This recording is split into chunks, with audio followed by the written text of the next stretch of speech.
Hi, this is Peggy from Raw. So today our guest is Glen Silvestri. So Glen is the founder and managing partner at Sage Capital. So Sage is the first institutional fund focusing on the search industry in Canada. So thank you so much, Glen, for being with us today. Anytime. Thank you for having me. Okay, and with your background, extensive background in financial services, that's going to be insightful, and I know that it's going to be fun as well. So that's great. Um, so first question, from your perspective, what would be some of the lasting impacts of COVID on the financial services industry?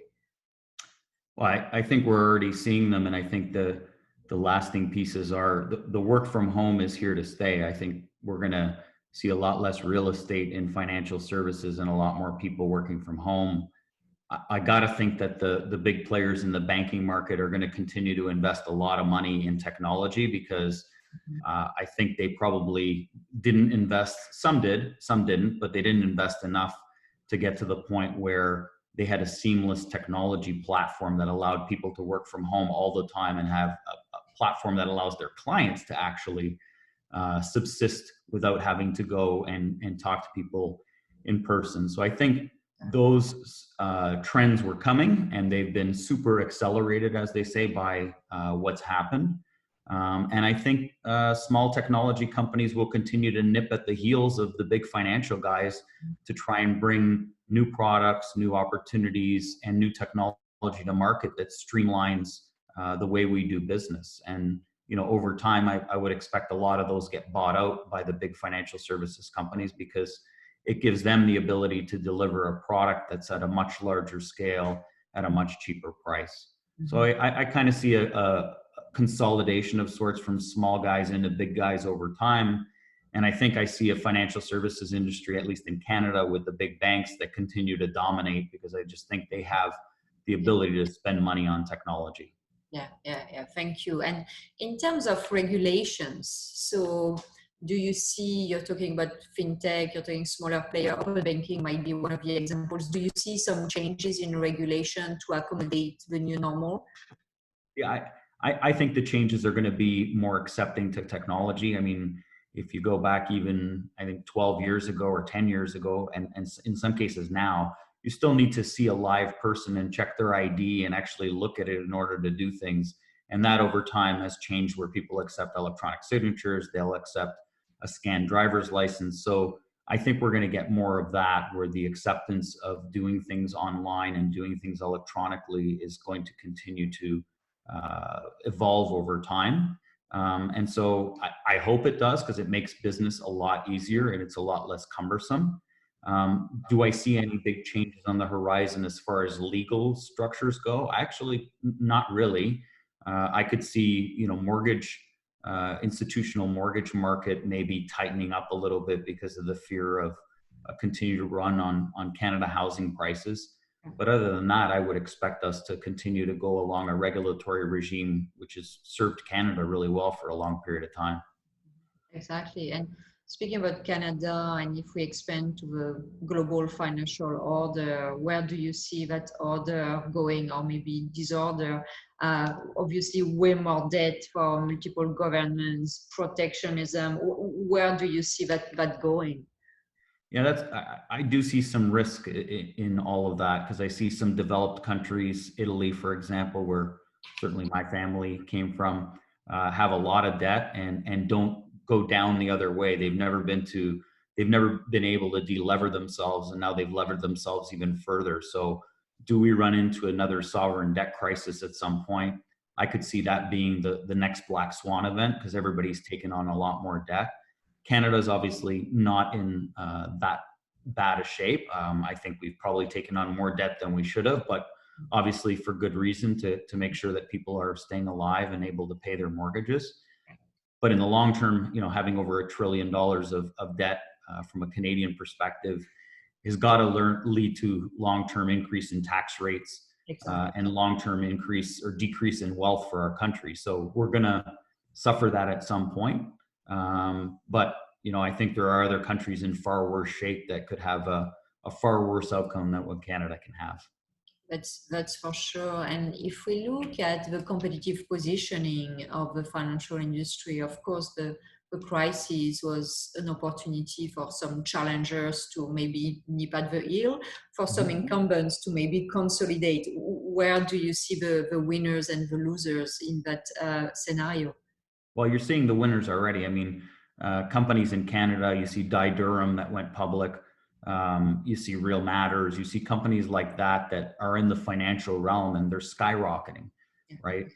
You can take it to the next level and look at companies like Shopify, for example, which obviously isn't an FI, but certainly has changed the way we do business. So all of those companies, I think, will continue to grow. I do continue to believe that at some point you'll see aggregators come into both the technology FI space as well as FIs themselves buying these technology companies, because I just think for them to develop that technology on their own, let's be honest, we've all worked at a bank, they go pretty slowly and things don't move in the direction that they move in the time manner that they need to move. So they're better off buying a nimble technology that someone's developed for them. But I think financially, the finance industry in Canada and the banks are in very good shape. In fact, I look at them every day and I see them as still a stalwart to invest in, and people right now probably are holding back investing in banks because they expect earnings to be slightly slower and they expect the financial interest rates to remain low. But if you look out over 10 years, I don't think your money can be safer than being in one of the big banks in Canada. Yeah, I hear you. And so staying with the big banks or the large FI, where do you see that digital transformation accelerating?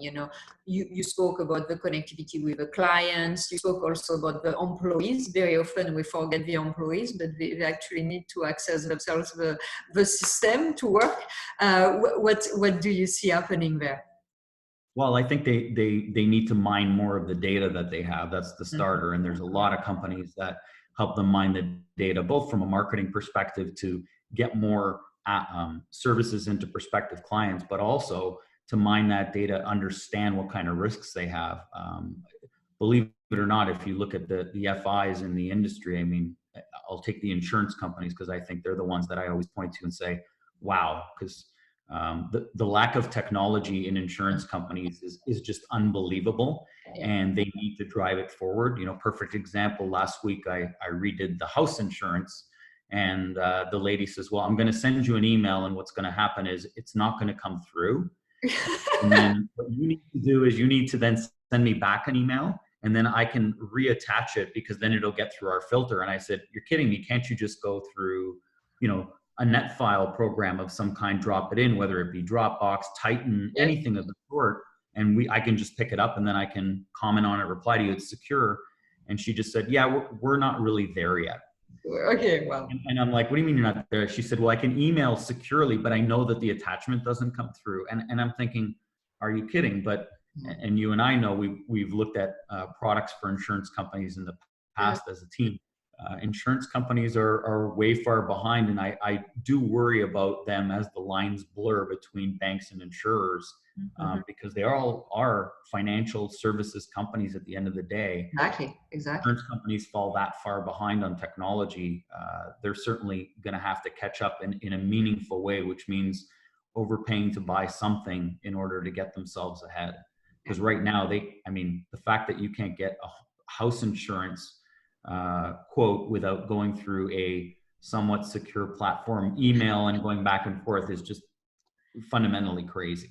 Well, and that's a great story, because think about, obviously, you as a client, the experience, but the poor employee who has to explain that to clients 25 times a day. So I send you the thing.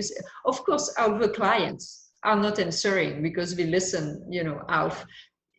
The inefficiency is just beautiful to see, but also the business opportunities at the end of the day when you see things like that. To your point, like you can improve that quite easily. So that I've been hearing about insurtech for at least 10 years now, and every year it's like, oh, insurtech is really growing and things are really happening now, and you're like, well, speak to Glen. look if the experience is there.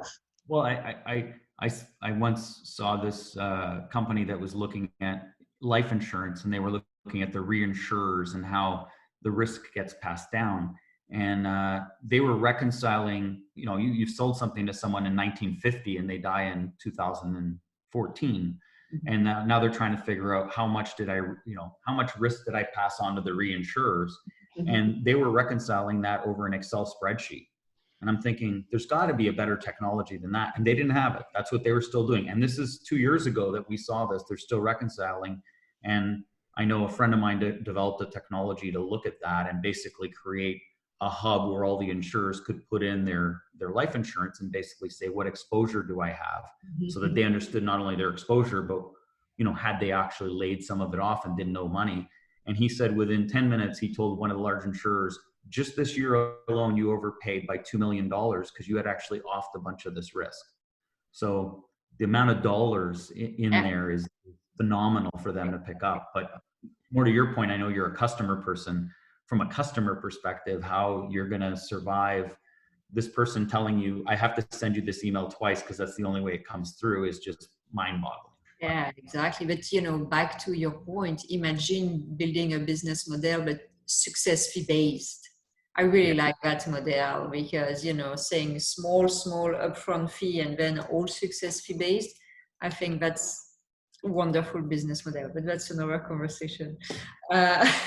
We need to work on that. So last question, more personal question. So we're talking offline about the fact that you've been enjoying a lot of time with your family, which is wonderful. So what are the new habits? What are the new things that happened for you during COVID?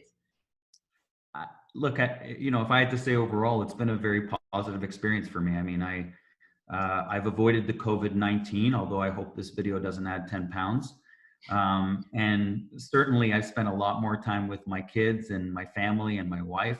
Every morning I get up and, you know, it used to be I would get up at 4:30 and start with emails and go to the gym by 6 and be in the office by 7. Now I kind of get up at 6 and I ride a bike for 25 kilometers. I work out in my basement and then I check what I have to do online. And I sometimes work at 9:30 at night and do what I have to do so I can spend more time during the day taking my kids for a walk or the dog for a walk. So for me, I say it's been a very, very positive experience. I can't say that for my wife. She probably thinks she's spending too much time with me. But for me, anyways, it's been a blessing to spend more time with the whole family. I think it's the biggest shift when we go back to normal is going to be our poor dogs who probably aren't used to having so much attention, and then suddenly, you know, having them wean off, that will be tough. But overall, I got to say technology has been a really big boost to getting work done at home. You can do it. You just got to put a little effort into it at the front end, and then it's seamless.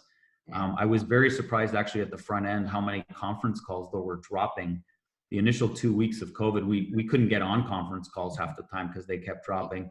But now they seem to have corrected that. Going in the office once a week for a few hours just to kind of have a serene place to get work done. Not getting on the subway anymore is kind of interesting. So biking everywhere. My wife's a doctor, so we have to be a little careful of what we bring home because she goes to a hospital. But overall, I've enjoyed the family experience, and I wouldn't trade it for anything else other than maybe trade it back for all the deaths. That's the only piece I didn't like. Fair enough. And working with your portfolio companies have been also easy remotely. Anyway, one is already in Montreal, so you are already doing a lot of remote, I assume, already. Yeah, seamless. I mean, our company in Montreal, they went to their disaster plan within literally 4 hours, and they cut over to everyone being at home. They had no problems whatsoever. We have a plumbing company which became an essential services company up in Markham, Ontario. So we had initially to ask some people to stay home just in case of illness. But since then, we've called everybody back to work. We've instituted protocols so that people are staying safe, staying clean, washing their hands constantly, not eating in the same room, in the same table. So the usual things that you have to do to keep your employees safe, because that for us was rule number one. But business has been okay. Certainly our software survey business, Voxco, has done incredibly well out of this because people are seeking more data. Hawthorne had a little bit of a slowdown as a video analytics company for plumbers. But since then, it's actually come back as well. And, I expect that, there's going to be winners and losers as time goes on, but most of the winners will probably be technology bent. And that's kind of the type of companies we go to invest in anyway. So far, so good. That's wonderful. Well, thank you so much for taking the time to share your insights. And it was great to chat. And thank you for your perspective, really to the point and very insightful. So that was wonderful. Merci à vous. And like you said, you've guaranteed me 1 million hits on this video. So I hope it happens. Okay, we're working on that. Okay, thank you. Take care. Bye-bye.